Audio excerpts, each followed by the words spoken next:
So I'm going to play a song in a minute. I want to frame this discussion a little bit.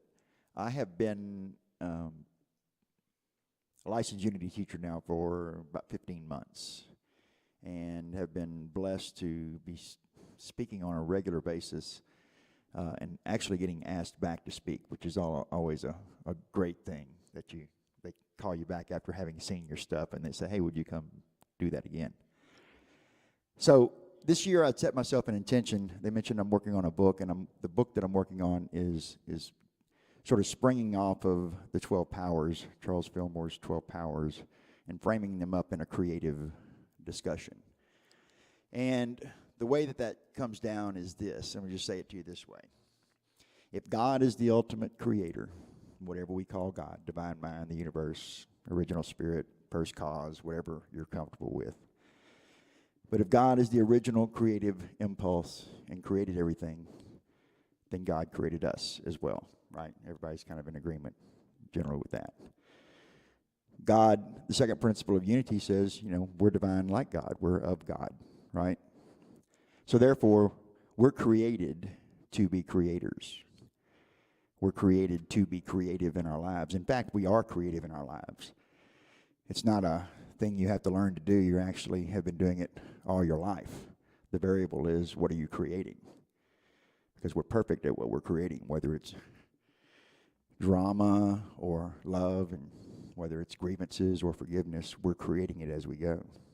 That is our fundamental identity, our fundamental spiritual identity. We are created to be creators. If we are not being creative in our lives, then we are in effect going against our creative nature. We're going against our spiritual identity.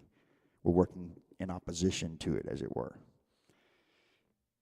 So I say that to say this, is that if your life is not working, then it's not a matter of what life is happening to and around you and everything. It's a matter of how you're perceiving yourself in there. Charles Fillmore says that we don't really take responsibility for the creative power that we actually have, not because we're lazy, but because we don't really understand our fundamental identity.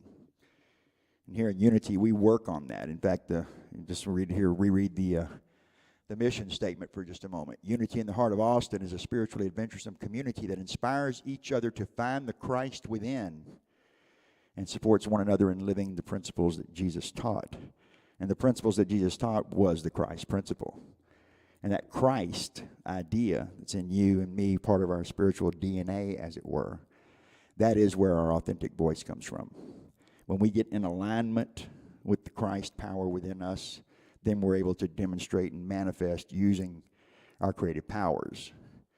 Charles talks about 12 creative powers. In January, I spoke about the power of will, which is the executive power. It's the decision maker, as it were. Whatever the will decides it's going to do, all the other powers have no choice but to follow along. Right? That's our free will, God's will, divine will, call it what you will, little willingness, unwillingness, it's will, and everything starts with the choice that we make, that we put into motion. In February, I talked about love, the power of love. Love is the harmonizing power. If we exercise our will without at least love involved in the mix, we're going to be kind of off the rails with whatever we're creating and choosing with our will. Love harmonizes, brings that power to be. In March, I talked about the power of imagination. And our imagination is like the language of our subconscious. Our imaginations are going on all the time. All the time. Everything that's happening in your life, whatever you feel about it, whatever you believe about it, you're using your imagination. If you're reliving a past moment, whether a triumph or a tragedy, whatever it is, if you're reliving a past moment, you are using the power of your imagination to imagine that moment as if it were real in your present moment. Same goes if you're projecting the future. You're using your imagination to project a future that hasn't yet happened. Right? Everybody in agreement with that so far? In April, I talked about the power of faith. And the power of faith and the power of imagination are very closely aligned. The power of faith is our perceiving power. perceiving power. That allows us to see things before they've taken form and know that we can work with the good that is around us, the spiritual principles and the truths that are available to us, our own creative fodder, as it were, and that we could bring something into form, we could bring something into manifestation so that others could see it, we could touch it, just like these songs I'm getting ready to play. There was a point in time when these songs did not exist. They didn't exist on the planet. And it was my working with my faith, so to speak, to see, hey, there's a possibility for a song and an idea that came to me, a divine idea that came to me. And I used my power of faith to help bring that into form, along with my power of imagination. In May, I talked about the power of power. And I love that Charles has, among the 12 powers, a power called power. The power of power. It's centered in our throat region, which is associated with what? Our voice, right, our voice. So learning to wield your power of power responsibly and to its fullest potential is, in effect, learning to find your voice, learning to find your authentic voice. And that begins with deciding which identity you're going to align yourself with. Are you going to align yourself with the personality self, who sees limitation, fear, all those kinds of things, or are you going to align yourself with the Christ power, which knows none of those things, and which is where our true power is sourced from? The decision we all will make. It's not a matter of anything else. We will be confronted with that idea in our lifetime, and we will have to make a decision about it.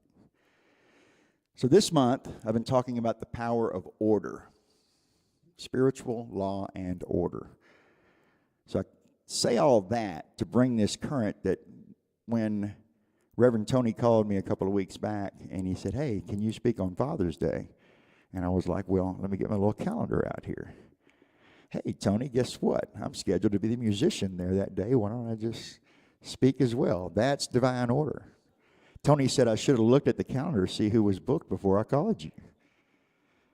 So I'm on my trip. I'm speaking about the spiritual law and order, right? Well, before I know it, Laura creates an event on Facebook, and she throws it out there that I'm going to be here today, and I'm going to be talking about songwriting as a spiritual practice, which wasn't what I had in my mind at all.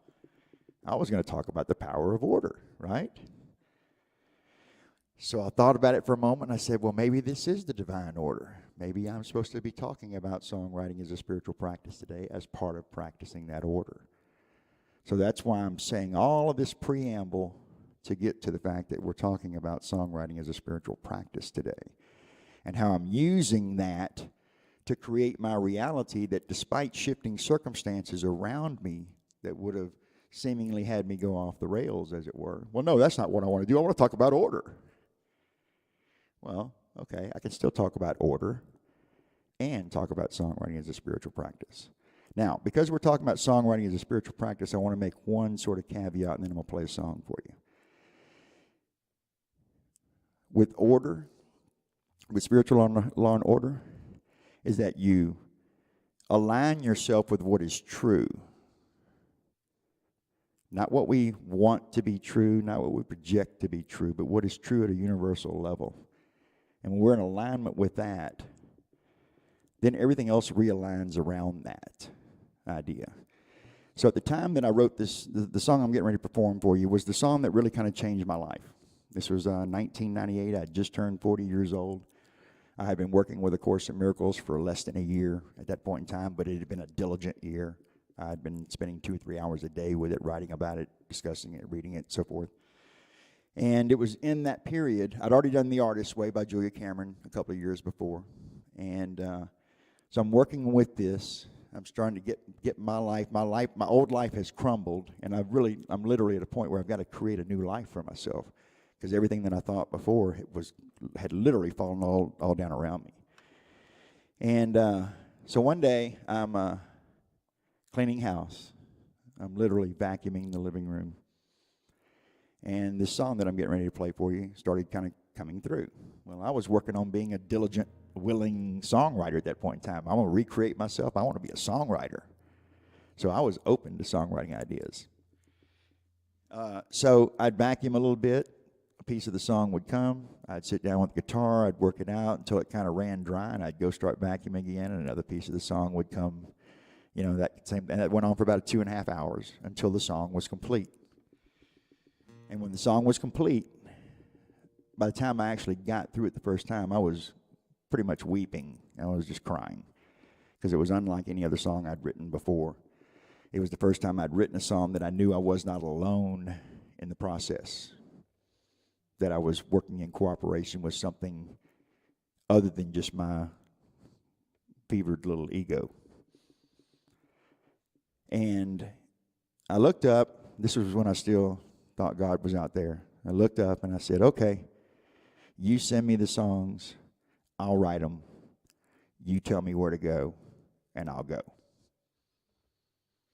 And that became effectively my deal with the soul, so to speak. Down at the crossroads, my deal with God. And that's the way it's been going ever since. Let me play this song for you. And at the time I was writing this song, I was doing a lot of letting go. Anybody ever done that? You do the personal growth weekends, and they sort through all the false beliefs, and you start letting go, and you're letting go. And the thing you find out about letting go, and once you're engaged in it, is that no matter how much you've let go, no matter how far you've let go, there's always more, isn't there? There's always another layer to peel back. And so I'm now going on 20 years down the road from that moment of writing that song to now, and I'm still letting go.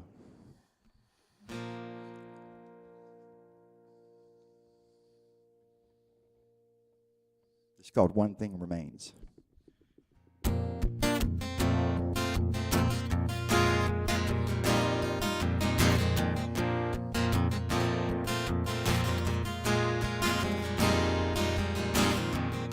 The secret's in the letting go to all the things that blind me here. But what to release, I'm the last one to know. And all that it brings to mind is all that I feel. Then I think about you, love you gave to me, and I think about you, and how you promised I'd be free, and I think about all of this supposed worldly gain, and I think about letting it go just to see the things that remain. The things that remain.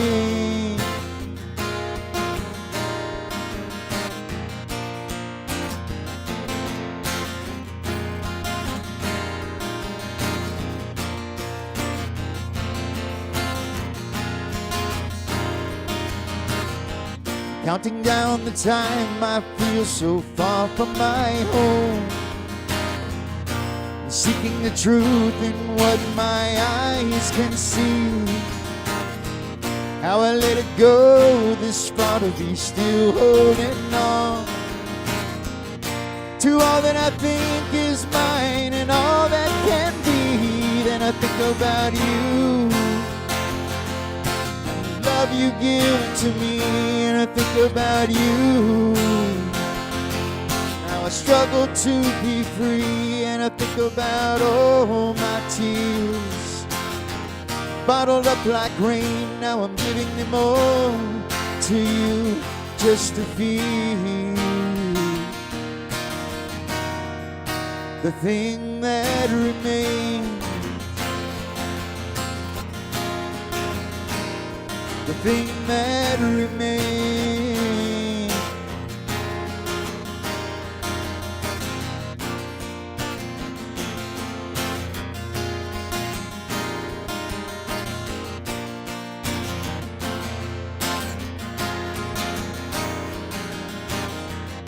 The secret's in the letting go to all the things that bind me here. And after all that I've released, there's still more to go. So now I'm offering up my heart along with my fears, and I think about you and the love you give to me, and I think about you and the love that sets me free, and I think about being free of this worldly pain. Now I'm praying you'll take it all away, until one thing remains, until one thing remains. And I'm letting go until one thing remains. I'm letting go until one thing remains. And I'll be letting go until one thing remains. Till love is the only thing that remains.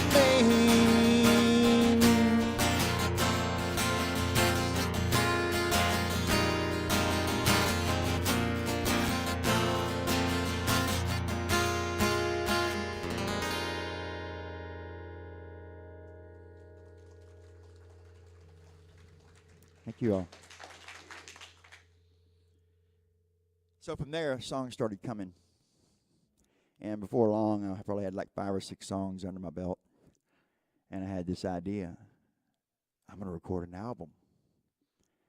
Didn't know how, didn't know when. Didn't even know if, I would like it.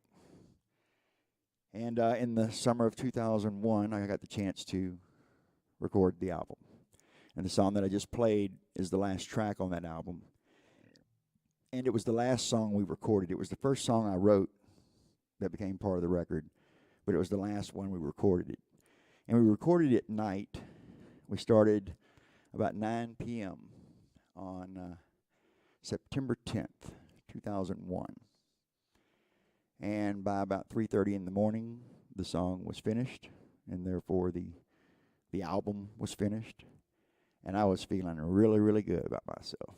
I was feeling really, really good. This has been like 3 years to that point, a little over 3 years from that song that I just played being written. And now the record was recorded. There were 12 tracks on it. There's this record right here, Soul Diving. And I go home. I get home about 3:45. I was living out near Lake Travis at the time. And I sat out on the back of my pickup truck looking at the stars and feeling really, really good. And sometime after winding down a little bit, I went and laid down on the couch. And I woke up to a phone call that said, "Turn on the TV." A plane just crashed into one of the towers. And it was really jarring for me at first about how disparate those two emotions were, how I was feeling just a few hours before, and then literally wake up on the couch, turn on the TV, and off into another world, like all of us. Like for the next 2 weeks, I think I did nothing but watch TV until finally I had to say, enough. I had to turn the TV off and get up and do something else. And like a lot of songwriters or creative people at that point in time, I was trying to find a way to make sense of that all. I was trying to find a way to communicate that in a song.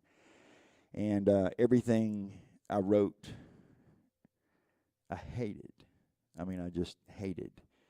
And the reason why I hated it was because I felt like I was too present in it. Like I, Rick Busby, was trying to tell the world what I think we should do next. And everything came out just sounding stilted, sounding, like I really had an axe to grind or whatever. Just wasn't right. And so every once in a while, songwriters, creative people in general, they'll go through these sort of, fallow periods. We call it creative block or writer's block, artist block, which I no longer believe in. But I did at the time. And I was thinking maybe I had written my last song. Like maybe I was just going to go mute. And then the record was recorded, had 12 tracks on it. And I was listening to the demos of that, and I wasn't quite, quite satisfied with it as a whole. And so one day in about December, it's about 3 months after 911, I was walking to the curb to take out the trash. It's 11:11 on the clock, by the way, for 11:11 watchers. I just happened to catch that up there. I see it all the time in the weirdest ways.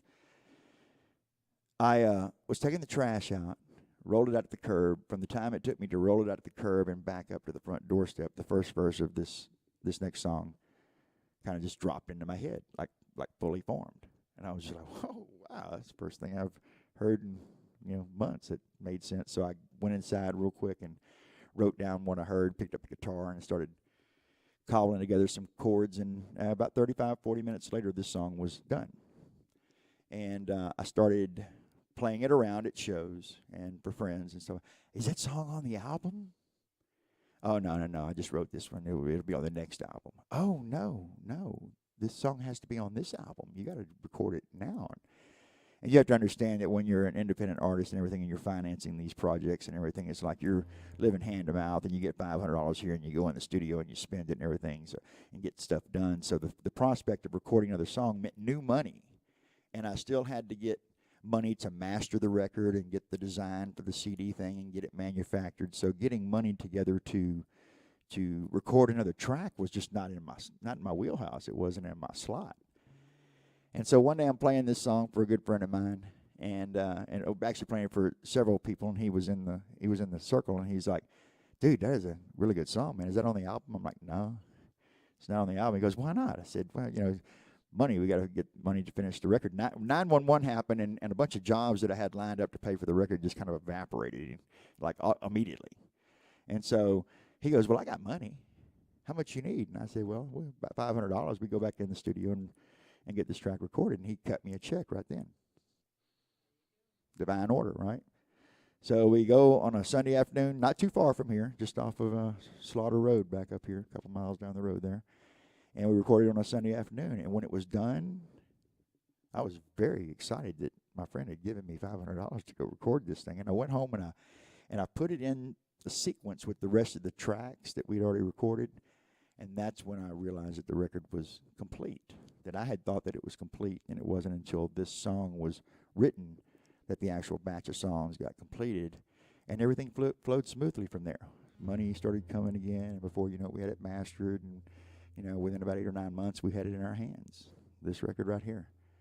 And lo and behold, as if God had a plan, once again, reminding everybody we're talking about spiritual law and order here, right? Divine order, divine will. When I released the record, it makes its way to the My Texas Music people up in northeast. I think they were actually south of Houston at the time. They're now in northeast Texas. And this song that I'm getting ready to play got nominated for Song of the Year at the Texas Music Awards that year.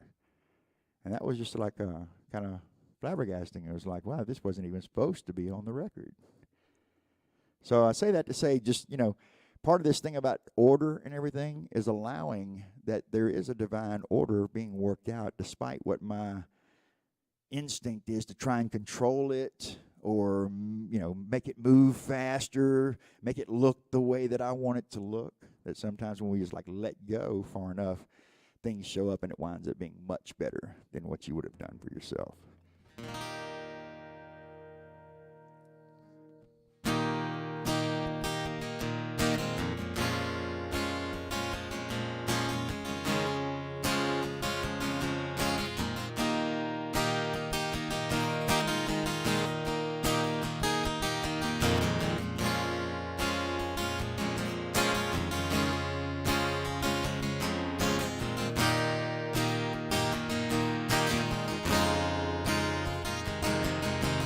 I'm not here to judge you, and I won't throw the stone.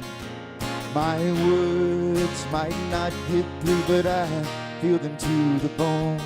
And I have built these walls just to let you tear them down, to let your love be my call, let your heart be my crown. Now I pray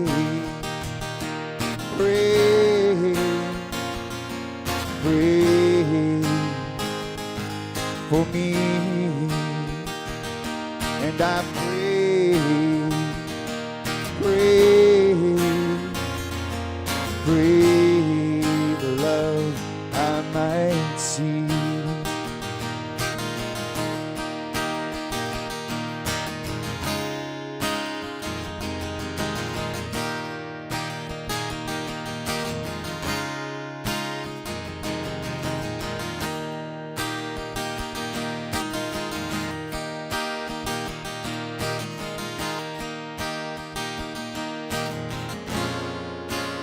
one of those things, you forget the word, you forget the first word, and the whole verse goes right out of your head, right?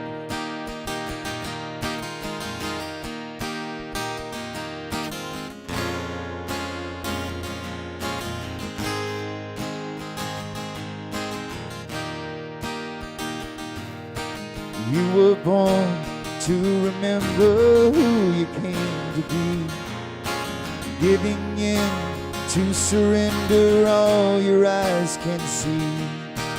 You're still here in the garden, time has always been. There's no sin left to pardon, it's you not giving in. So I pray,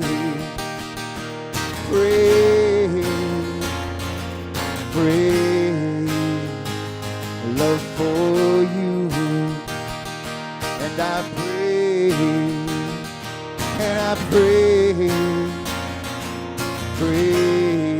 the love makes it through. And if we surrender to surrender all we believe, then we could both soon remember who we came to be. So pray,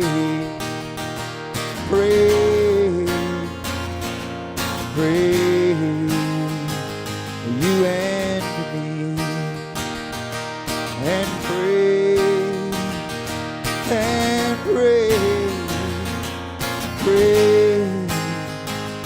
me and you, and pray to the morning, pray to the day, pray today we will see, and pray the word, pray the way, pray the love we came to be, and pray in the midnight, pray in the dawn, pray the love we are keeps growing on, and pray forgiveness, pray release, pray the letting go we need to set us free, and pray, and pray,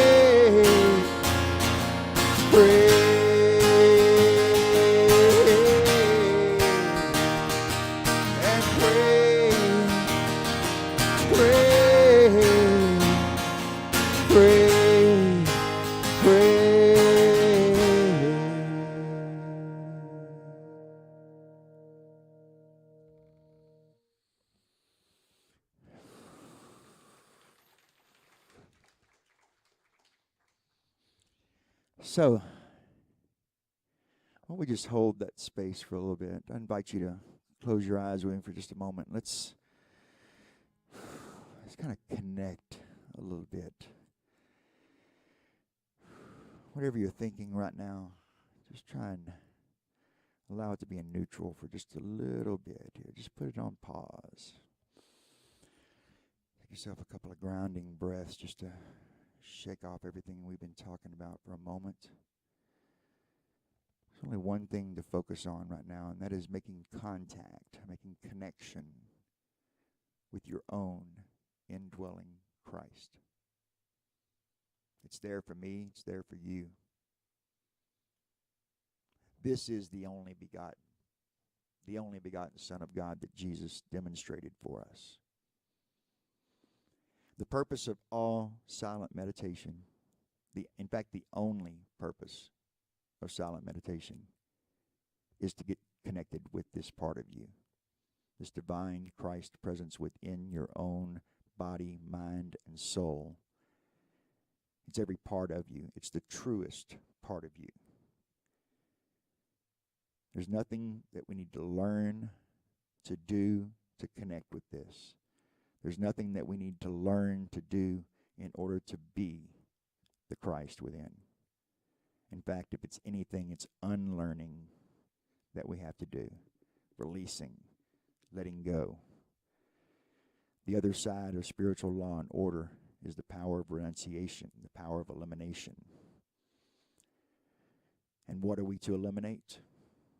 We are to eliminate anything that stands in the way of being our truest Christ self. Anything. The thing we most put in the way are grievances, unforgiveness, ideas of littleness, not enoughness, many, many other forms that try to convince and persuade us that we're something that we're not, that we do not in fact have power. But the good news is we do have power, and we have the same power that has created and animated the universe since time first began, whenever that may be. You have it, I have it. Jesus told us it was so. What I can do, you can do. In fact, you'll do even greater things. That power is manifest inside of you, waiting in full potential for your manifestation, your demonstration. You need no teacher, for all teachers have one teacher, and that is God, divine mind. Jesus says even the Christ has but one teacher, and we are all brethren together as equals. So in these next few moments of silence, I want you just to drop down into your heart space and just allow yourself to be open and willing just to make simple contact, simple connection with your indwelling Christ, to know that it is there anytime you choose to turn your attention to it, as we are doing now in the silence.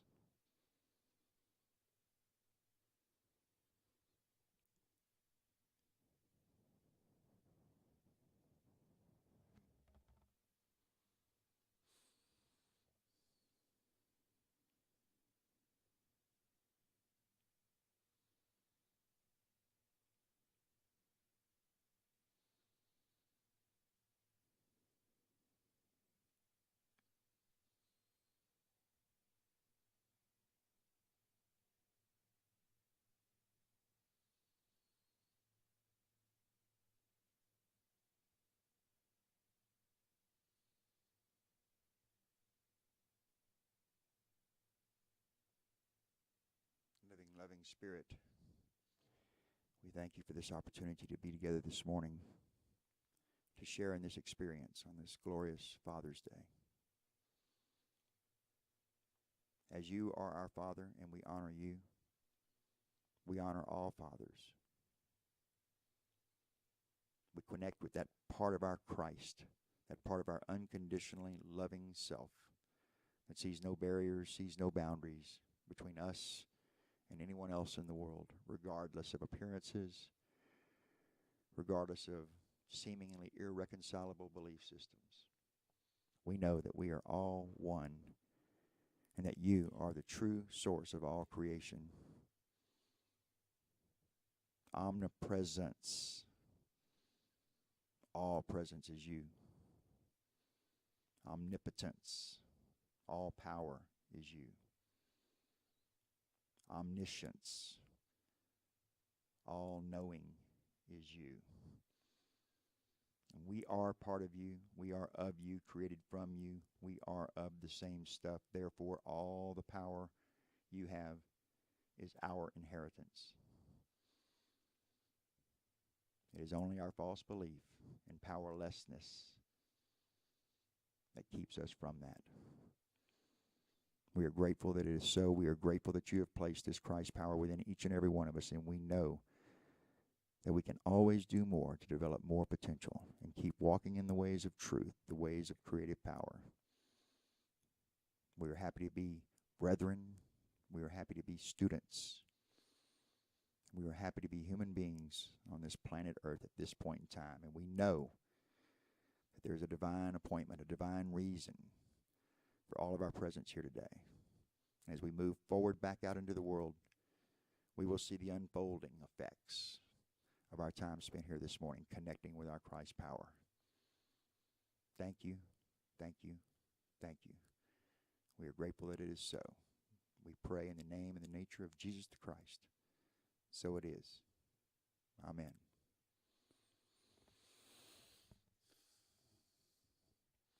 So in a moment, I'm going to play one more song for you as we collect the offering. I'd like to ask the ushers to prepare to take the offering. And then I'm going to play one more song that's a song about my father. I'll tell you all about that in just a few moments. But as you take your gifts in your hand right now, if you give electronically, if you give by some other means, then just hold that gift in mind. And as the ushers prepare to come and collect this thing, just see all the good. See all the good that our giving, our circulation will do in the world. And we have an affirmation, a prosperity prayer that we do here in Unity. If this is your first time, it's really easy to do. I'll kind of say it and just kind of follow along. You'll pick it up. Most everybody here knows it, though. It's in your bulletin, by the way. If you want to look at your bulletin. Oh, good, perfect. So here we go. Let's do it all together then. Divine love flowing through me blesses and multiplies all that I am, all that I have, all that I give, all that I receive, and all that I am becoming. We are grateful it is so. Okay, so while they're collecting this up, I'm going to play one final song here for you. Y'all go ahead and start taking it up, Bill, if you want to. I'll talk for a minute and kind of set this up. It being Father's Day, I don't know if y'all know this or not, but today's the 19th, right? So tomorrow is June 20th, and as I understand, tomorrow is the summer solstice, and it's also the full moon, which is the strawberry moon. It's the first time in 70 years that the summer solstice has fallen on the same day as the June full moon is called the Strawberry Moon. It is also the title song to my second CD, Strawberry Moon. And I'm going to play this song for you. This is it's about 2009, the summer of 2009. I was home on a Friday night, and this friend on Facebook, I had just been on Facebook, half a year at that point in time, not long. This friend down the valley posted on there, I just got back from riding my KLR 650, he's a motorcycle rider, out and saw the full flower moon. And I'm like, the full flower moon? What is the full flower moon? I'd never heard of such thing. So I go outside and I look at the moon. I'm like, it don't look like no flower. Why are they calling it a flower? So I did what any curious person would do in this day and age. I went inside and I Googled it. I Googled full flower moon, and this page comes up that's like a Native American Indian page. And I had not known this before, but that every full moon throughout the year had a different name in the Native American traditions.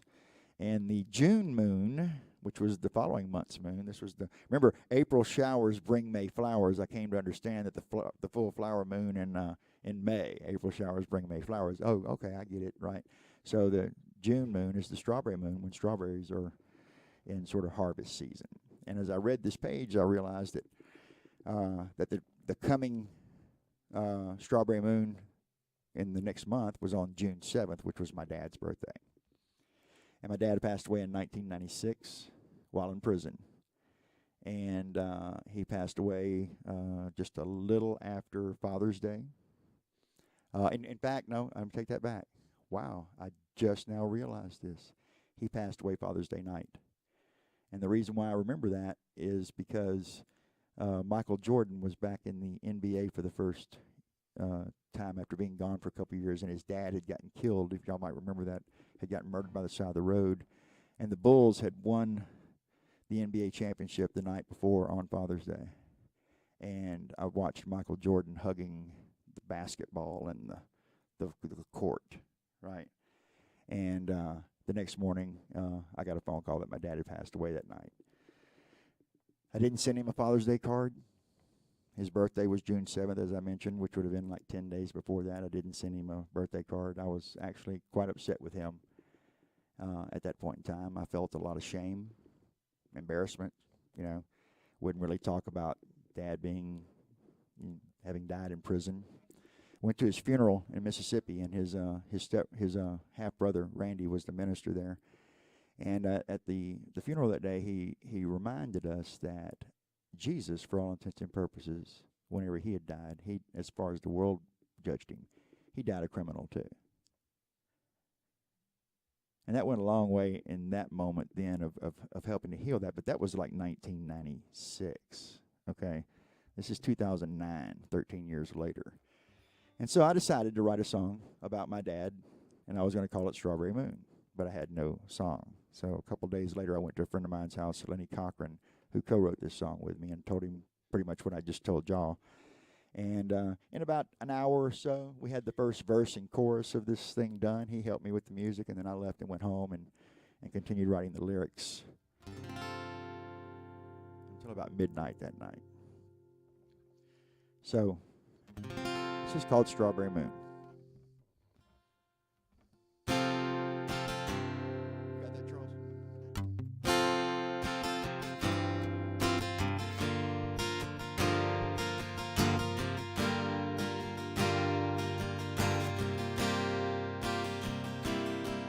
One night in June in Mississippi, 1935, red dirt southern night, first heard my daddy's cry. Out where a shotgun shack in Tupelo was a mansion from a dream, and you were rich if you lived in Tennessee. When Dad was drunk, he'd tell the same old stories about his living hell, his cotton picking glories. Now every time I see the light of a strawberry moon, I think about the dreams he had, the dreams he never knew. And I think about the wrong and right, and how he left us all too soon, with things unsaid between us, me and him, and the strawberry moon.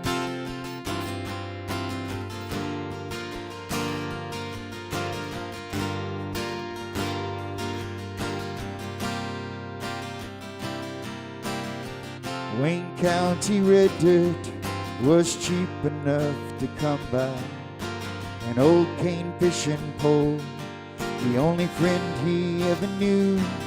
And he spent his time daydreaming about a one day leaving home to see the sights of Nashville and through the world to roam.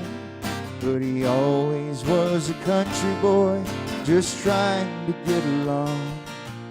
In the lights of the big city, somehow it all went wrong. Now every time I see the light of a strawberry moon, I think about the dreams he had, the dreams he never knew. And I think about the wrong and right, and how he left me all too soon, with things unsaid between us, me and him, and the strawberry moon.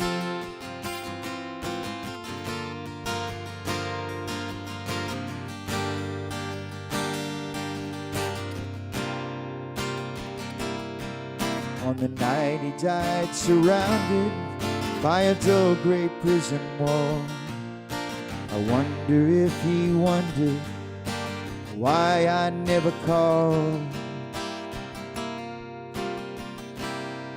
There's a journey I must take out to where the red dirt ends, to see the humble place where my daddy's life began. Though he never ever found the home he was looking for, I know he made his way to walk through heaven's door, through trials and tribulations and things that fall away. I pray to God for the strength and the words to say. Now I stand beneath the light of the strawberry moon, shining down upon this name etched in stone. No matter who is wrong or right, we all go home too soon, and there is only love between us, me and him, and the strawberry moon.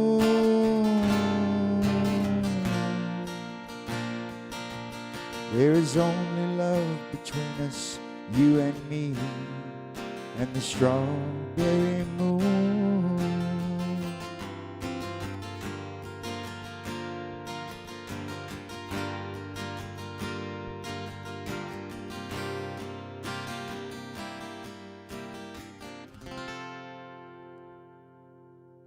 Happy Father's Day.